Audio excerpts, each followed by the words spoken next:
je voulais répondre à les 5 questions qu'on posait à Gita à chaque conférence et qu'on me pose aussi régulièrement. La première question qu'on pose souvent, mais c'est quoi exactement cet ange? Il y en a quand même à profusion des images angéliques. Et évidemment, Gita, avec son humour, disait, mais quand on parle du mot ange, elle voulait mettre un autre mot. Quand on parle du mot ange, eh bien, qu'est-ce que les gens voient dans leur tête? Des petites saucisses roses avec des ailes. Mais c'est pas ça, l'ange. C'est sa propre définition. Et c'est mon jumeau de lumière et moi je suis son jumeau de matière. On était une seule et même chose, et puis ce Big Bang universel qui fait qu'il y a la matière terre et l'énergie qui se séparent, et ben on a vécu la même chose. On a un corps concret qui est arrivé ici, matérialisé, et puis une partie énergie ou lumière qui est restée. Je l'aime bien aussi, elle disait, c'est celui qui sait, et je suis celle qui fait. C'est ma partie intuitive dans l'esprit, une partie de moi intuitive dans l'esprit, et je suis sa partie exécutive dans la matière. Et pour moi, c'est celui qui me connaît mieux que je me connais, qui m'aime, mais tellement, tellement, de manière tellement plus infinie que la manière dont je m'aime. Et c'est celui qui sait ce pourquoi je suis faite. Donc, si ce dialogue n'existe pas, on passe à côté de ce pourquoi nous sommes faits. C'est lui c'est l'ange gardien. Il est gardien, cet ange, de notre raison d'être. On est arrivé avec un contrat de vie, et c'est lui qui l'a, le contrat. On va faire notre liste de courses, il a gardé la liste de courses, et puis nous, on est là, dans le magasin.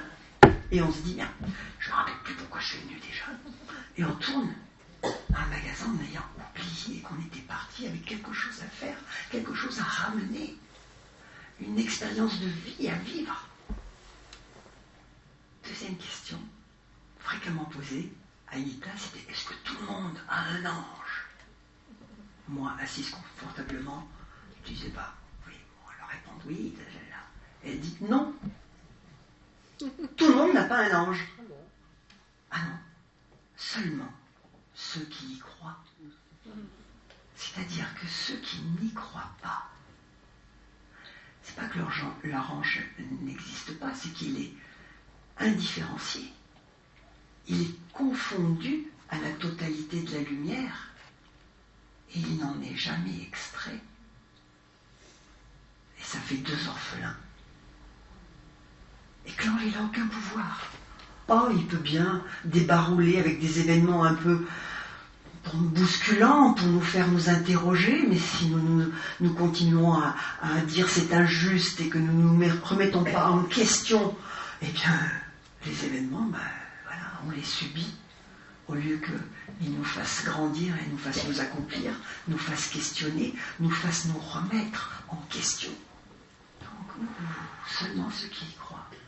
Et les dialogues disent, si tu penses que je peux parler, je parle. Si tu ne crois pas que je peux parler, je suis muet. Le pouvoir de l'homme.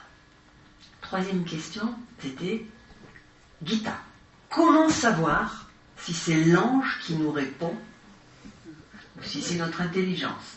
Alors Gita elle répondait, si tu te poses la question, c'est que ce n'est pas ton ange. Sinon, tu le saurais.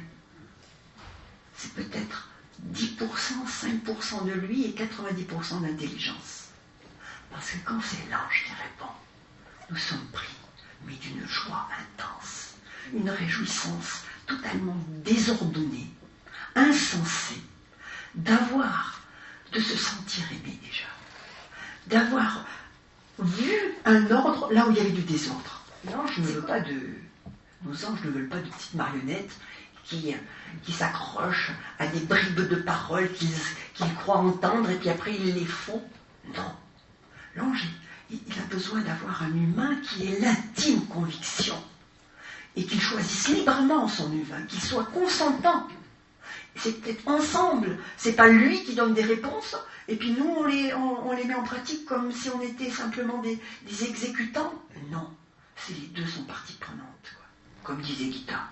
L'ange, alors là, il ne nous grise pas, hein, il nous dégrise. D'accord. Et moi je dis, il ne nous ménage pas, il nous déménage. Oui, mais ça fait du bien quand même. Cette vérité fait du bien.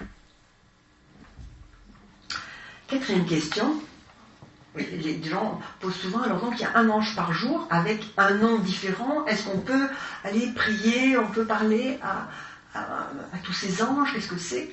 Alors après, ça c'est des modalités qui appartiennent à d'autres expériences qui ne sont pas l'expérience de Gita. L'expérience de Gita et des 4 amis, elle nous disait non, on a un seul ange chaque jour. Mais par contre, il est différent chaque jour. Intéressant. Hein? C'est-à-dire que l'ange, il est ce qui nous manque. Pas il répond.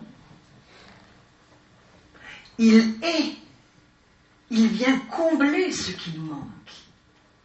Encore faut-il avoir identifié notre manque. C'est pour cela que dans les dialogues, sans arrêt, c'est demande. La demande est nécessaire. Sans demande, nous ne pouvons pas donner. Parce qu'il n'y a pas de vide à combler. Alors on a besoin parce qu'on n'est pas en joie, on a besoin d'un ange qui nous donne la joie. Et bien voilà, il est l'ange joyeux. Il est l'ange bousculant, si on est un peu, tiède. Il est l'ange qui nous donne l'amour, si c'est ça qui nous manque. Il est l'ange qui nous aide à nous comprendre, si c'est ça qui nous manque. Et la 5e question, c'est et alors, est-ce que notre ange il a un nom, comme dans les dialogues? Et comment connaître son nom? On voit bien qu'il y a l'ange Joseph, il est celui qui bâtit, et son ange, c'est aussi le nom de son ange, celui qui bâtit, celui qui mesure.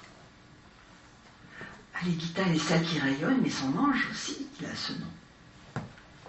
Et dès le premier entretien, l'ange dit à Gita, tu recevras un nom nouveau. Ce nom existe, mais je ne peux pas te le révéler.